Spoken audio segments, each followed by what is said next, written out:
Praise the lord. ಪ್ರೀತಿಯ ಸಹೋದರ ಹಾಗೂ ಸಹೋದರಿ, ಈ ದಿನ ನೋಡಿದಲ್ಲಿ ಭಾಳ ಸಂತೋಷವಾಗಿದ್ದೇನೆ. ಶಾಲು ನಿಮಗೆ ಸಮಾಧಾನ ಉಂಟಾಗಲಿ. ಈ ನೂತನ ತಿಂಗಳು ದೇವರು ಕೊಟ್ಟಿದ್ದಕ್ಕಾಗಿ ದೇವ್ರ ನಾಮಕ್ಕೆ ಕೋಟಿ ಸ್ತೋತ್ರ ಸಲ್ಲಿಸೋಣ. ಹೌದು ಪ್ರೀತಿಯ ಮಕ್ಕಳೇ, ಕಳೆದ ತಿಂಗಳೆಲ್ಲ ಅದ್ಭುತವಾಗಿ ಕಾಪಾಡಿಕೊಂಡು ಈ ನೂತನ ದಿನ ಕೊಟ್ಟಿದ್ದಕ್ಕಾಗಿ ದೇವ್ರ ನಾಮಕ್ಕೆ ಸ್ತೋತ್ರ ಸಲ್ಲಿಸೋಣ. ಪ್ರೀತಿಯ ಮಕ್ಕಳೇ, ಪ್ರತಿದಿನ ದೇವರೊಂದಿಗೆ ಎಂಬುದಾಗಿ ಈ ಚಿಕ್ಕ ಕಾರ್ಯಕ್ರಮ ನಡೆಸ್ತಾ ಇದ್ದೀವಿ. ದಯಮಾಡಿ ನಿಮಗಾಗಿ ಪ್ರತಿದಿನ ಪ್ರಾರ್ಥಿಸ್ತಿದ್ದೀನಿ ಹಾಗೂ ನೀವು ಪ್ರತಿದಿನ ನೋಡಿ ದೇವರ ಆಶೀರ್ವಾದ ಹೊಂದಿಕೊಳ್ಬೇಕೆಂಬುದಾಗಿ ನಾನು ಕೇಳ್ಕೊಳ್ತೀನಿ. ಮತ್ತು ಹಾಗೆ ಸಬ್ಸ್ಕ್ರೈಬ್ ಮಾಡಿ ಮತ್ತು ಹೊಸದಾಗಿ ಇದ್ದರೆ ಸಬ್ಸ್ಕ್ರೈಬ್ ಮಾಡಿಕೊಳ್ಬೇಕೆಂಬುದಾಗಿ ಕೇಳ್ಕೊಳ್ತೀನಿ. ದೇವರು ವಿಶೇಷವಾಗಿ ನಿಮ್ಮನ್ನು ನಿಮ್ಮ ಕುಟುಂಬವನ್ನು ಆಶೀರ್ವದಿಸಿ ಒಳ್ಳೆಯ ರೀತಿಯಲ್ಲಿ ಕಾಪಾಡಲಿ ಎಂಬುದಾಗಿ ಈ ದಿನ ಒಂದು ವಾಗ್ದಾನ, ಸಮೃದ್ಧಿಯ ಆಶೀರ್ವಾದಗಳು ಎಂಬುದಾಗಿ. ಹೌದು ಪ್ರೀತಿಯ ಮಕ್ಕಳೇ, ದೇವರು ನಮಗೆ ಸಮೃದ್ಧಿ ಆಶೀರ್ವಾದನ ಕೊಡೋರಾಗಿದ್ದಾರೆ. ಎಂಥ ಪರಿಸ್ಥಿತಿಯಲ್ಲಿ ಇದ್ದರೂ ಕೂಡ ನಮ್ಮ ದೇವರು ಆಶೀರ್ವಾದ ಕೊಡುವಂಥ ದೇವರಾಗಿದ್ದಾನೆ. ಪ್ರೀತಿಯ ಮಕ್ಕಳೇ, ಆಗಿನ ಕಾಲಗಳಲ್ಲಿ ನೋಡೋದಾದರೆ ಎಷ್ಟೋ ಜನ ಬಡತನದಲ್ಲಿದ್ದರು. ಅವರು ಬಡತನದಲ್ಲಿದ್ದರೂ ಕೂಡ ಇದೇ ನಮಗೆ ಜೀವನದಲ್ಲಿ ಒಂದು ಒಳ್ಳೆಯ ಪಾಠ ಎಂಬುದಾಗಿ ಕಲಿತಾ ಇದ್ದರು. ಈ ಬಡತನದಲ್ಲಿ ದೇವರನ್ನ ಹುಡ್ಕೋಬೋದು, ದೇವರ ಜೊತೆ ನಾವು ಇನ್ನೂ ಹೆಚ್ಚಾಗಿ ಬೆಳಿಬೇಕು ಎಂಬುದು ಅದು ಅವರ ಆಲೋಚನೆ ಇತ್ತು. ಆದರೆ ಈಗಿನ ಕಾಲ ಇನ್ನೂ ಹೆಚ್ಚಾಗಿ ಶ್ರೀಮಂತರಾಗಬೇಕು, ಇನ್ನೂ ಹೆಚ್ಚಾಗಿ ದೇವರ ಹಣ ಪಡಿಬೇಕೆಂಬುದಾಗಿ ಇರ್ತಾರೆ. ಆದರೆ ದೇವರ ಆಶೀರ್ವಾದಗಳು ಯಾವ ರೀತಿಯಲ್ಲಿ ನಾವು ಪಡ್ಕೊಳ್ಬೇಕು ಎಂಬುದಾಗಿ ನಾವು ನೋಡ್ತೇವೆ. ಅದೇ ಥರ ಇದಕ್ಕೆ ಆಧಾರವಾಗಿ ಪ್ರೀತಿಯ ಮಕ್ಕಳೇ, ಆದಿಕಾಂಡ 3ನೇ ಅಧ್ಯಾಯ 19 ವಾಕ್ಯ ಹೇಳ್ತದೆ, ಅಲ್ಲಿ ಆದಮ ಮತ್ತು ಹವ್ವಳು ಯಾವ ರೀತಿಯಲ್ಲಿ ದೇವರನ್ನು ಪ್ರೀತಿಸ್ತಾ ಇದ್ದಾರೆ ಎಂಬುದಾಗಿ. ಅವರಿಗೆ ದೇವರು ಅವರಿಬ್ಬರಿಗೆ ಒಳ್ಳೆ ರೀತಿಯಲ್ಲಿ ಸಮೃದ್ಧಿಯಾಗಿ ಆಶೀರ್ವಾದಗಳನ್ನು ಮಾಡಿದರು ಎಂಬುದನ್ನು ನೋಡ್ತೀವಿ. ಹಣ್ಣು ಹಂಪళ్ళు ಮತ್ತು ಕಾಯಿ ಪಲ್ಯಗಳು ಪ್ರತಿಯೊಂದನ್ನು ಸೃಷ್ಟಿ ಮಾಡಿ ಏದೇನು ತೋಟನೇ ಅವರಿಗೆ ಕೊಟ್ಟಿದ್ದರು.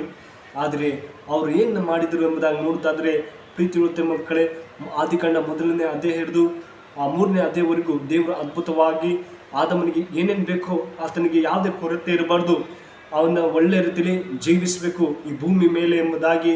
ಆತನಿಗೆ ಹೆಣ್ಣು ಬೇಕಾದರೆ ಹೆಣ್ಣು ಕೊಟ್ಟರು, ಆದರೆ ಅವನು ಒಂಟಿ ಇರಬಾರ್ದು ಎಂಬುದಾಗಿ ಸ್ತ್ರೀಯನ್ನು ಮಾಡಿದರು. ಆದರೆ ಅವನಿಗೆ ಕಾಯಿ ಪಲ್ಯ ಬೇಕು, ನೀರು, ಪ್ರತಿಯೊಂದು ಭೂಮಿಗೆ ಏನೇನು ತೋಟದಲ್ಲಿ ಏನೇನು ಬೇಕು ಅದನ್ನೆಲ್ಲ ಮಾಡಿ ಕೊಟ್ಟಿದ್ದರೂ ಕೂಡ ದೇವರು ಅವ್ರಿಗೆ ಆಶೀರ್ವದಿಸಿದ್ರು ಪ್ರೀತಿದೆ ಮಕ್ಕಳೇ. ಆದರೆ 3ನೇ ಅಧ್ಯಾಯ 19 ವಾಕ್ಯ ಬರುವಾಗಂದಾದರೆ ಅವರು ಪಾಪದಲ್ಲಿ ಬಿದ್ದರು ಎಂಬುದನ್ನು ನೋಡ್ತೀವಿ.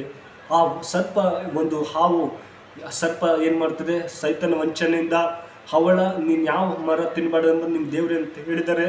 ಅವಳು ಹೇಳ್ತಾಳೆ, ಈ ಹಣ್ಣು ಮಧ್ಯದಲ್ಲಿದ್ದಂಥ ಹಣ್ಣು ಮಾತ್ರ ನಾವು ತಿನ್ನಬಾರ್ದು ಎಂಬುದಾಗಿ ದೇವ್ರು ಹೇಳಿದ್ದಾರೆ ಎಂಬುದಾಗಿ ಆ ಸರ್ಪಗೆ ಹೇಳ್ತಾರೆ. ತಿನ್ನು, ಏನಾಗಲ್ಲ, ನೀನು ತಿಂದಿದ್ರೆ ನಿನ್ನ ದೇವ್ರ ಥರ ಆಯ್ತು ಎಂಬುದಾಗಿ ಅವ್ರು ಹೇಳ್ತಾರೆ. ಆದರೆ ಏನು ಮಾಡೋದು ಈ ಥರ ಎಂಬುದಾಗಿ ಆ ಸ್ತ್ರೀ ಏನು ಮಾಡ್ತಾಳೆ, ಗಂಡಗೂ ಕೂಡ ಕೊಡ್ತಾರೆ. ಇಬ್ಬರು ತಿಂದ್ಬಿಟ್ಟು ದೇವರ ಆತ್ಮನ ಕಳ್ಕೊಳ್ತಾರೆ. ಪ್ರೀತಿಯ ಮಕ್ಕಳೇ, ಅವ್ರು ಕಂಡು ಆಶ್ಚರ್ಯ, ಅಯ್ಯೋ ನಮ್ಮ ಜೀವನ ಏನಾಯಿತು ಎಂಬುದಾಗಿ. ಅವಾಗ ದೇವ್ರು ಕೂಗ್ತಾರೆ, ಆದಮನೆ ಹವಳು ಎಲ್ಲಿದ್ದೀರಾ ಎಂಬುದಾಗಿ. ದೇವರೇ ಆದಮನ ಹೇಳ್ತಾನೆ, ದೇವರೇ ನೀನು ಮಾಡೋಂಥ ಸ್ತ್ರೀ ನಾವು ಇಲ್ಲಿ ಬಚ್ಚಿಟ್ಟಿದ್ದೀವಿ, ನಾನು ಹೇಳಬಾರ್ದು ಯಾಕೆ ತಿಂದಿದ್ದೀರಾ ಎಂಬುದಾಗಿ ಭೂಮಿಗೆ ಶಾಪ ಬಂತು ಎಂಬುದಾಗಿ ನೋಡ್ತೀವಿ. ಹೌದು ಪ್ರೀತಿಯ ಮಕ್ಕಳೇ, ದೇವರು ಅವ್ರಿಗೆಲ್ಲ ಸಮೃದ್ಧಿಯಾಗಿ ಆಶೀರ್ವಾದನ ಮಾಡಿಕೊಟ್ರು. ಆದರೆ ದೇವರಿಂದ ಅವರು ಆತ್ಮನಿಂದ ದೂರ ಆದರು ಎಂಬುದನ್ನು ನೋಡ್ತೀವಿ. ದೇವ್ರ ಮಕ್ಕಳೇ, ಅದೇ ಥರ ದೇವರು ಯೇಸು ಸ್ವಾಮಿ ನಮ್ಮ ಜೀವಿತದಲ್ಲಿ ಬಂದಿದ್ದಾರೆ. ನಾನು ಬರ್ತೀನಿ, ನನ್ನ ಮಕ್ಕಳಿಗೆ ಶಾಪದಿಂದ ಮತ್ತು ಪಾಪದಿಂದ ಬಿಡಿಸೋಕ್ಕೆ ನಾನೇ ಬರ್ತೀನಿ ಎಂಬುದಾಗಿ ಪುನಃ ಯೇಸು ಸ್ವಾಮಿ ಈ ಲೋಕಕ್ಕೆ ಬಂದಿದ್ದಾರೆ. ನಮಗಾಗಿ ನಮ್ಮ ಶಾಪಗಳಿಂದ, ನಮ್ಮ ರೋಗಗಳಿಂದ ಬಿಡುಗಡೆ ಕೊಟ್ಟಿದ್ದಾರೆ. ಹೌದು ಪ್ರೀತಿಯ ಮಕ್ಕಳೇ, ದೇವರು ಎಷ್ಟು ಒಳ್ಳೆಯವರು, ಆತನ ಕರುಣಾಮಯನ. ನಾವು ಯಾವ ರೀತಿಯಲ್ಲಿ ನಾವು ಆತನ ಮಾರ್ಗದಲ್ಲಿ ಹೋಗ್ತಾ ಇದ್ದೀವಾ ಅಥವಾ ನಾವು ಯಾವ ರೀತಿಯಲ್ಲಿ ಸೈತನ ಮಾರ್ಗದಲ್ಲಿ ಹೋಗ್ತಾ ಇದ್ದೀವಿ ಎಂಬುದನ್ನು ಆಲೋಚನೆ ಮಾಡಬೇಕು. ಅದೇ ಥರ ಗಲಾತ್ಯ ಬರೆದ ಪತ್ರಿಕೆ 3ನೇ ಅಧ್ಯಾಯ 13ನೇ ವಾಕ್ಯ ಹೇಳ್ತದೆ, ಪ್ರೀತಿಯ ಮಕ್ಕಳೇ, ಯೇಸು ಕ್ರಿಸ್ತನು ನಮ್ಮ ಶಾಪದ ಗುಲಾಮತನವನ್ನು ಶಿಲುಬೆಯಲ್ಲಿ ಮುರಿಯುವುದರಿಂದ ನಾವು ಶಾಪದ ಕಟ್ಟಿನೊಳಗೆ ಸಿಕ್ಕಿಕೊಂಡು ಪರಿತಪಿಸಬೇಕಾಗಿಲ್ಲ. ಆಮೇಲೆ ನೋಡಿ, ನಾವೇನು ಪರಿಪಕ್ಷಿಸಿಲ್ಲ, ದೇವರೇ ಎಲ್ಲವನ್ನು ಮುಗಿಸಿದ್ದಾರೆ. ದೇವರೇ ನಮ್ಮ ಶಾಪಗಳನ್ನೆಲ್ಲ ಆ ಶಿಲ್ಬೆ ಮೇಲೆ ಬಿಡುಗಡೆ ಕೊಟ್ಟಿದ್ದಾರೆ. ಆದರೆ ನಾವು ದೇವರೇ ನಾನು ಇನ್ನೂ ಹೆಚ್ಚಾಗಿ ನಿನ್ನ ಬಳಿಗೆ ಬರ್ತೀನಿ ಎಂಬುದಾಗಿ ಹೇಳುವಾಗ ನೋಡಿ, ಯೇಸು ಕ್ರಿಸ್ತನು ಈ ಭೂಮಿಯಲ್ಲಿ ಜೀವಿಸಿದಾಗ ಬಡತನವೇ ಇಲ್ಲ. ಅವ್ರ ಪ್ರೀತಿಯ ಮಕ್ಕಳೇ, ಆತಿರುವಾಗ ಬಡತನದಲ್ಲಿ ಇಲ್ಲವೇ ಇಲ್ಲ.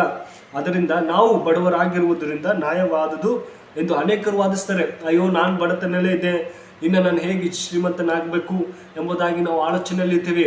ಆದರೆ ದೇವ್ರ ವಾಕ್ಯ ಇರ್ತದೆ, ದೇವರು ನಮಗೋಸ್ಕರ ಬಡವನಾದ, ನಮಗೋಸ್ಕರ ಗುಡಿಸೆಯಲ್ಲಿ ಜನಿಸಿದರೆಂಬುದಾಗಿ ನೋಡ್ತೀವಿ. ಪ್ರೀತಿಯಿಂದ ಮಕ್ಕಳೇ, ನಮಗಾಗಿ, ನಮ್ಮ ರೋಗಗಳಿಗಾಗಿ, ನಮ್ಮ ಶಾಪಕ್ಕಾಗಿ ಆತ ಬಡವನಾದ.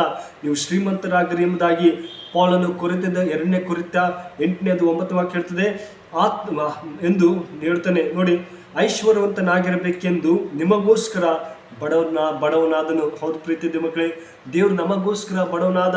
ಅರ್ಥ ಎಷ್ಟು ಐಶ್ವರ್ಯವಂತ ದೇವರು, ಆತ ಎಷ್ಟೋ ಪರಲೋಕದಿಂದ ನಮಗಾಗಿ ಭೂಲೋಕಕ್ಕೆ ಬಂದು ಬಡವನಾಗಿದ್ದ ಎಂಬುದನ್ನು ನೋಡ್ತೀವಿ. ಅದೇ ಥರ ತನ್ನನ್ನು ನಂಬುವ ತನ್ನ ಮಕ್ಕಳು ಸಮೃದ್ಧಿಯಾಗಿ ಇರಬೇಕೆಂಬುದೇ ಯೇಸು ಕ್ರಿಸ್ತನ ಅಪೇಕ್ಷಾ. ಹೌದು ಪ್ರೀತಿಯ ಮಕ್ಕಳೇ, ಯಾರ ಮಕ್ಕಳು ಬಡವರಾಗಿರಬಾರ್ದು, ಎಲ್ಲರೂ ಸಮೃದ್ಧಿಯಾಗಿ ಆಶೀರ್ವದಿಸಬೇಕೆಂಬುದಾಗಿ ದೇವ್ರ ವಾಕ್ಯ ಹೇಳ್ತದೆ. ಪ್ರೀತಿಯ ಮಕ್ಕಳೇ, ಅದೇ ಥರ ನೋಡಿ ಅಪೇಕ್ಷಿಸ್ತಾನೆ. ನಮ್ಮಲ್ಲಿ ಅನೇಕರು ಆಶೀರ್ವಾದಗಳನ್ನು ಹೊಂದಿಕೊಳ್ಳುವುದಿಲ್ಲ. ನೋಡಿ, ನಮ್ಮ ಜೀವನದಲ್ಲಿ ನಾವು ಯಾವ ರೀತಿಯಲ್ಲಿ ಆಶೀರ್ವಾದ ಹೊಂದಿಕೊಳ್ಳುತ್ತಾ ಇದ್ದೀವಿ ಎಂಬುದು ಬಹಳ ಮುಖ್ಯವಾಗಿದೆ. ಪ್ರೀತಿಯ ಮಕ್ಕಳೇ, ಮೊದಲನೇದಾಗಿ ನಾವು ದೇವ್ರ ಜೊತೆ ಹೋಗಬೇಕು, ದೇವ್ರ ಮಾರ್ಗದಲ್ಲಿ ನಾವು ನಡಿಬೇಕು. ಪ್ರೀತಿಯ ಮಕ್ಕಳೇ, ಒಂದು ದಿವಸ ಒಂದು ಕಾಲದಲ್ಲಿ ಒಂದು ಇಂಗ್ಲೆಂಡ್ ದೇಶದಲ್ಲಿ, ಪ್ರೀತಿಯ ಮಕ್ಕಳೇ, ಇಂಗ್ಲೆಂಡ್ನಿಂದ ಅಮೇರಿಕಕ್ಕೆ ಹೋಗಬೇಕು, ಒಳ್ಳೆ ದುಡ್ಡು ಮಾಡಬೇಕೆಂಬುದಾಗಿ ಒಂದು ವ್ಯಕ್ತಿ ಇದರಲ್ಲಿ ಹೋಗ್ತಾನೆ, ಯಾವುದೋ ಹಡಗಿನಲ್ಲಿ ಹೋಗ್ತಾ ಇರ್ತಾನೆ, ಪ್ರಯಾಣ ಮಾಡ್ತಾನೆ. ಆ ಹಡಗಿನಲ್ಲಿ ಪ್ರಯಾಣ ಮಾಡುವಾಗ ಆತ ಒಳ್ಳೆ ಗಾಢ ನಿದ್ರೆ ಬರುತ್ತೆ. ಆತನಿಗೆ 14 ದಿವಸ ಬೇಕಾಗುತ್ತೆ ಅಲ್ಲಿ ಹಡಗಿನ ಒಳಗಡೆ ಹೋಗಿ ಆ ಪ್ರಯಾಣ ಮಾಡಬೇಕು. ಟಿಕೆಟ್ ಎಲ್ಲ ತೊಗೋತಾನೆ. ಕೊಡ್ರಿ, ನಾನು ಒಳ್ಳೆ ದುಡ್ಡು ಮಾಡ್ಕೋಬೇಕು, ಅಮೇರಿಕ ದೇಶಕ್ಕೆ ಹೋಗಿ ಎಂಬುದಾಗಿ ಬಡ ಹುಡುಗ ಏನು ಮಾಡೋದು ಆಸೆಯಿಂದ ಹೋಗ್ತಾನೆ. ಟಿಕೆಟ್ ಎಲ್ಲ ತೊಗೋತಾನೆ. ಅವನಿಗೆ ಒಂದು ರೂಮ್ ಕೊಡ್ತಾರೆ. ಆ ರೂಮಲ್ಲಿ ಮಳ್ತಾನೆ. ಊಟ ಮಾಡಬೇಕಾದ್ರೆ ಭಟ್ರೆಲ್ಲ ಬರ್ತಾರೆ, ಊಟ ತಗೋರಿ ಎಂಬುದಾಗಿ. ಇಲ್ಲ ಬೇಡ ಅಂತಾನೆ. ಅವನ ಹತ್ರ ಕಾಸಿರಲ್ಲ. ಅವನ ಹತ್ರ ಕಾಸಿಲ್ಲದೆ ಜೀವಿಸ್ತಾ ಇರ್ತಾನೆ. ಆ ಹಡಗಲ್ಲೇ ಜೀವಿಸ್ತಾನೆ. ಅಯ್ಯೋ, ಹೊಟ್ಟೆ ಹಸಿವಾಯ್ತಿತ್ತಲ್ಲ, ಏನು ಮಾಡಲಿ ಎಂಬುದಾಗಿ. ಇನ್ನೂ 2-3 ದಿವಸದಲ್ಲಿ ಹಡಗನ್ನ ಭೂಕಂಪ ಆಗುತ್ತೆ ಎಂಬಂಥ ಭಯದಲ್ಲಿ ಅಯ್ಯೋ ನನಗೆ ಹಸಿವಾಗ್ತದೆ, ನಾನು ಸಾಯ ಮುಂಚೆನೇ ಹೋಗಿ ಆ ಅಡುಗೆ ಮನೇಲಿ ಹೋಗೋಣ, ಆ ಅಡುಗೆ ರೂಮಲ್ಲಿ ಹೋಗಿ ಏನಾದರೂ ತಿಂದು ಸಾಯೋಣ ಎಂಬುದಾಗಿ ಹೋಗ್ತಾನೆ. ಹೋದ ತಕ್ಷಣ ಆತ ಭಟ್ರೆಲ್ಲ ಇರ್ತಾರೆ. ಅಯ್ಯೋ, ಏನು ಬಂದಿದ್ದೀರಾ ನೀವು ಎಂಬುದಾಗಿ. ನನಗೆ ತುಂಬ ಹಸಿವೆ ಆಗ್ತಿದೆ, 14 ದಿವಸದಿಂದ ಈ ಅಡುಗೆಯಲ್ಲೇ ಊಟ ಮಾಡಬೇಕಿತ್ತು, ಆದರೆ ನನ್ನ ಹತ್ರ ದುಡ್ಡಿಲ್ಲ, ನಮ್ಮಲ್ಲಿ ಎಂಬುದಾಗಿ ಆತ ಹೇಳ್ತಾನೆ. ಅವರಿಗೆ ಊಟ ಕೊಡ್ತಾರೆ. ನೀವು ಊಟ ಮಾಡಿ ಎಂಬುದಾಗಿ ಎಲ್ಲ ಹೊಟ್ಟೆ ತುಂಬ ಊಟ ಮಾಡ್ತಾನೆ. ಕೊನೆಯಲ್ಲಿ ಆತನಲ್ಲಿ ಇದ್ದಂಥ ಸ್ವಲ್ಪ ಹಣ ಕೊಡಕ್ಕೆ ಹೋಗ್ತಾನೆ. ಅಯ್ಯೋ, ಅಡುಗೆನವ್ರು ಹೇಳ್ತಾರೆ, ನೀವು ಏನು ದುಡ್ಡು ಕೊಡಬೇಡ್ರಿ, ನಾವು ಆಲ್ರೆಡಿ ತೊಗೊಂಡಿದ್ದೇವೆ, ನಿಮ್ಮ ಟಿಕೆಟಲ್ಲೇ ಹಣ ಅದರಲ್ಲೇ ಬರುತ್ತೆ, ನಿಮ್ಮ ಊಟ, ನಿಮ್ಮ ಪ್ರಯಾಣ ಎಷ್ಟೆಷ್ಟಿದೆ ಎಂಬುದಾಗಿ ನಿಮ್ಮ ಟಿಕೆಟಲ್ಲೇ ಇದೆ ಎಂಬುದಾಗಿ ಆತ ಆಶ್ಚರ್ಯದಿಂದ ಹೇಳ್ತಾರೆ. ಅಯ್ಯೋ, ನನಗೆ ಗೊತ್ತಿಲ್ಲಲ್ಲ ಎಂಬುದಾಗಿ ಆತ ದುಃಖ ಪಡ್ತಾನೆ. ಅಯ್ಯೋ, ಇಷ್ಟು ದಿವಸ ನಾನು ಊಟ ಮಾಡದೆ ಹಾಗೆ ಮಲಗ್ತಾ ಇದ್ದೆಲ್ಲ ಎಂಬುದಾಗಿ ದುಃಖದಲ್ಲಿ ಪಡ್ತಾನೆ. ಅದೇ ಪ್ರೀತಿಗಳು ದೇವ್ರ ಮಕ್ಕಳೇ, ಪರಲೋಕದಿಂದ ನಮಗಾಗಿ ದೇವರು ಪರಲೋಕಕ್ಕೆ ಹೋಗೋಕ್ಕೆ ಒಂದು ಟಿಕೆಟ್ ಕೊಟ್ಟಿದ್ದಾನೆ. ಅದೇ ಯೇಸು ಕ್ರಿಸ್ತನ ರಕ್ತವಾಗಿದೆ. ಹೌದು ಪ್ರೀತಿಯ ದೇವ್ರ ಮಕ್ಕಳೇ, ಯೇಸು ರಕ್ತದಿಂದ ನಾವು ಜಯ ಹೊಂದುತ್ತೇವೆ. ನಮ್ಮ ಪಾಪಗಳಿಂದ, ನಮ್ಮ ಶಾಪಗಳಿಂದ ಆತನಿಗೆ ಎಷ್ಟು ಸ್ತೋತ್ರ ಹೇಳಿದ್ರು ಸಾಲದು. ಅದೇ ಥರ ನಮಗೆ ಒಂದು ಟಿಕೆಟು ಪರಲೋಕವಾಗಿದೆ. ದೇವರನ್ನು ನಾವು ಪ್ರತಿದಿನ ಧ್ಯಾನಿಸಬೇಕು.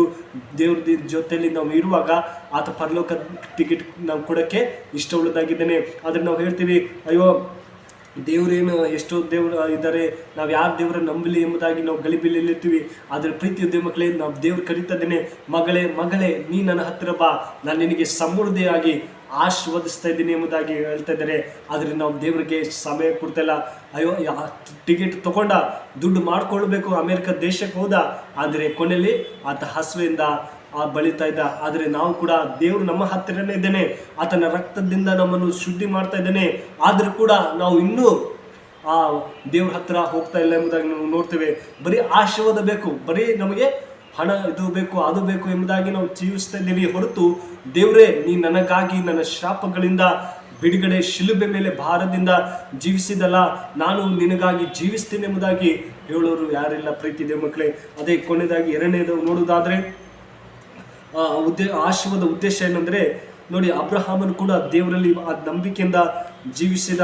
ಪ್ರಾರ್ಥನೆಯಲ್ಲಿ ನಾವು ಪ್ರತಿದಿನ ಪ್ರಾರ್ಥನೆಯಲ್ಲಿ ಜೀವಿಸಬೇಕು ಎಂಬುದಾಗಿ ಹೇಳ್ತಾರೆ. ಮತ್ತು ಅದೇ ಥರ ನೋಡುವುದಾದರೆ ಪ್ರೀತಿದ ಮಕ್ಕಳೇ, ಮತ್ತೇನು ಬರೆದ ಸುವಾರ್ತೆ 6ನೇ ಅಧ್ಯಾಯ 30ನೇ ವಾಕ್ಯ 33 ಹೇಳ್ತಿದೆ. ನೋಡಿ, ಎಲ್ಲೇ ಅಲ್ಪ ವಿಶ್ವಾಸಿಗಳೇ, ಈ ಹೊತ್ತು ಇಂದು ನಾಳೆ ಒಳ್ಳೆಯ ಪಾಲು ಆಗುವ ಅಡವಿಯ ಹೂವುಗಳಿಗೆ ದೇವರು ಹೇಗೆ ಉಂಡಿಸಿ ತೋಡಿಸುತ್ತಿದ್ದರೆ ಅದಕ್ಕಿಂತ ಎಷ್ಟು ಹೆಚ್ಚಾಗಿ ನಿಮಗೆ ಉಡಿಸುವನೆಂಬುದಾಗಿ. ಹೌದು ಪ್ರೀತಿಯ ಮಗಳೇ, ದೇವರು ಆ ಹೂಗಳಿಗೆ ಯಾವ ರೀತಿಯಲ್ಲಿ ಆಹಾರವನ್ನು ಕೊಡ್ತಾರೋ ಅದೇ ಥರ ನಮಗೂ ಕೂಡ ಕೊಡುವಂಥ ದೇವರಾಗಿದ್ದಾನೆ. ಈ ವಾಕ್ಯ ನಮ್ಮ ಜೀವಿತದಲ್ಲಿ ಹೆಚ್ಚಾಗಿ ದೇವರೇ ದಿನಾಲು ನಾನು ಇನ್ನೊಬ್ಬರಿಗಾಗಿ ನಾನು ಪ್ರಾರ್ಥಿಸ್ತೀನಿ, ಇನ್ನೊಬ್ಬರಿಗೆ ಸಮಯ ಕೊಡ್ತೇನೆ, ಅವ್ರ ಸಮಸ್ಯೆ ಬಗ್ಗೆ ನಾನು ತಿಳ್ಕೊಳ್ತೀನಿ, ಅವ್ರಿಗೆ ಪ್ರಾರ್ಥಿಸ್ತೀನಿ ಹೇಳುವಾಗ ದೇವರು ಎಷ್ಟು ಸಂತೋಷವಾಗಿದ್ದಾನೆ. ಎರಡನೇದಾಗಿ ನೋಡೋದಾದರೆ ಪ್ರೀತಿಯ ದೇವ ಮಕ್ಕಳೇ, ದಶಮಾಭಾಗ ಕೊಡಬೇಕು ಎಂಬುದಾಗಿ. ನಾವು ದೇವರಲ್ಲಿ ಯಾವ ರೀತಿಯಲ್ಲಿ ದಶಮಾಭಾಗ ಕೊಡ್ತಾ ಇದ್ದೀವಿ ಎಂಬುದು ಭಾಳ ಮುಖ್ಯವಾಗಿದೆ. ನಮ್ಮ ಸಂಬಳ ಬಂದ ತಕ್ಷಣ ನಾವು ಅದು ಮಾಡಬೇಕು ಇದು ಮಾಡಬೇಕು ಎಂಬುದಾಗಿ ನಾವು ಹೇಳ್ತೀವಿ, ಆದರೆ ದೇವರಿಗೆ ಕೊಡಬೇಕೆಂಬುದಾಗಿ ನಮ್ಮ ಮನಸ್ಸು ಬರಲ್ಲ. ದೇವ್ರಿಗೆ ನಾವು ಕೊಡಬೇಕು. ದೇವ್ರ ಸಮೃದ್ಧಿಯಾಗಿ ನಮ್ಮನ್ನು ಆಶೀರ್ವದಿಸ್ತಾನೆ. ಅಬ್ರಾಹ್ಮನು 10ರಲ್ಲಿ 1 ಭಾಗನ ದೇವರಿಗೆ ಪ್ರತಿದಿನ ಕೊಡ್ತಾ ಇದ್ದ, ದೇವ್ರ ಜೊತೆ ಯಾವಾಗಲೂ ಇದ್ದ, ಆತನ ಸಮೃದ್ಧಿಯಾಗಿ ಆಶೀರ್ವದಿಸುತ್ತೇನೆ ಎಂಬುದಾಗಿ ನಾವು ನೋಡ್ತೀವಿ. ಅದೇ ಥರ ಪ್ರೀತಿಯ ಮಕ್ಕಳೇ, ನಮ್ಮ ಜೀವಿತದಲ್ಲಿ ಏನೇ ಕಷ್ಟ ಬಂದರೂ, ಎಷ್ಟೇ ರೋಗ ಇದ್ರೂ ಕೂಡ ದೇವರೇ ನೀನು ಸಮೃದ್ಧಿಯಾಗಿ ಆಶೀರ್ವದಿಸ್ತೆ ಎಂಬುದಾಗಿ ಹೇಳುವಾಗ ನಾನು ನಿನ್ನನ್ನು ಪ್ರೀತಿಯಿಂದ ನಾನು ಸ್ವೀಕರಿಸ್ತೀನಿ. ಅಪ್ಪ, ಪರಲೋಕ ಟಿಕೆಟ್ನ ಪಡ್ಕೊಳ್ತೀನಿ. ನೀನು ನನಗಾಗಿ ಆ ಶಿಲ್ಬೆ ಮೇಲೆ ಪ್ರಾಣ ಕೊಟ್ಟಿದ್ದಿ, ನನ್ನ ಶಾಪಗಳಿಂದ ಬಿಡುಗಡೆ ಕೊಟ್ಟಿದ್ದಪ್ಪ, ನಿನಗೆ ಸ್ತೋತ್ರ ಎಂಬುದಾಗಿ ಹೇಳುವಾಗ ದೇವರು ನಿಮ್ಮನ್ನು ಆಶೀರ್ವದಿಸ್ತಾನೆ. ಈ ತಿಂಗಳು ಸಮೃದ್ಧಿಯಾಗಿ ನಿಮ್ಮನ್ನು ಆಶೀರ್ವದಿಸ್ತಾನೆ. ಈ ವಾಕ್ಯ ನಿಮ್ಮ ಜೀವಿತದಲ್ಲಿ ಆಶೀರ್ವದಿಸಿ ಕಾಪಾಡಿ. ಪ್ರೀತಿಗಳು ದೇವ ಮಕ್ಕಳಿಗೆ ಕಣ್ಣು ಮುಚ್ಚಿ ಪ್ರಾರ್ಥನೆ ಮಾಡಿರೋಣ. ಪರಿಶುದ್ಧನೆ ಪ್ರೀತಿಗಳ ತಂದೆ, ಒಳ್ಳೆ ಸಮಯಕ್ಕಾಗಿ ಸ್ತೋತ್ರ. ಕಳೆದ ವಾರ ತಿಂಗಳೆಲ್ಲ ಅದ್ಭುತವಾಗಿ ಈ ಏಪ್ರಿಲ್ ತಿಂಗಳು ನೋಡುವಂತೆ ಸಹಾಯಕ್ಕಾಗಿ ಸ್ತೋತ್ರ. ಈ ಮಕ್ಕಳು ಯಾರು ವಿಡಿಯೋ ನೋಡ್ತಾರೋ ಆ ಮಕ್ಕಳನ್ನು ಆಶೀರ್ವದಿಸಿ ಒಳ್ಳೆ ಆರೋಗ್ಯದಲ್ಲೂ ಬಲ ಶಕ್ತಿನ ನಡೆಸಪ್ಪ ಅಂತ ಪ್ರಾರ್ಥಿಸಿದರೆ ಅವ್ರಿಗೆ ಸಮೃದ್ಧಿಯ ಆಶೀರ್ವಾದನ ಕೊಡು. ಇನ್ನು ಹೆಚ್ಚಾಗಿ ನೀನು ಭಯಭಕ್ತಿಯಿಂದ ಅವ್ರು ಬೇಕಂತೆಲ್ಲ ಆಶೀರ್ವಾದನ ಅನುಗ್ರಹಿಸಪ್ಪ ಅಂತ ಪ್ರಾರ್ಥಿಸಿದರೆ ಪ್ರೀತಿಗಳ ತಂದೆ ಈ ಚಿಕ್ಕ ಪ್ರಾರ್ಥನೆ ಕೇಳಿದಂತೆ ಯೇಸು ಕ್ರಿಸ್ತನಲ್ಲಿ ಬೇಡ್ತಾನೆ ಜೀವ ತಂದೆ. Amen. May god bless you.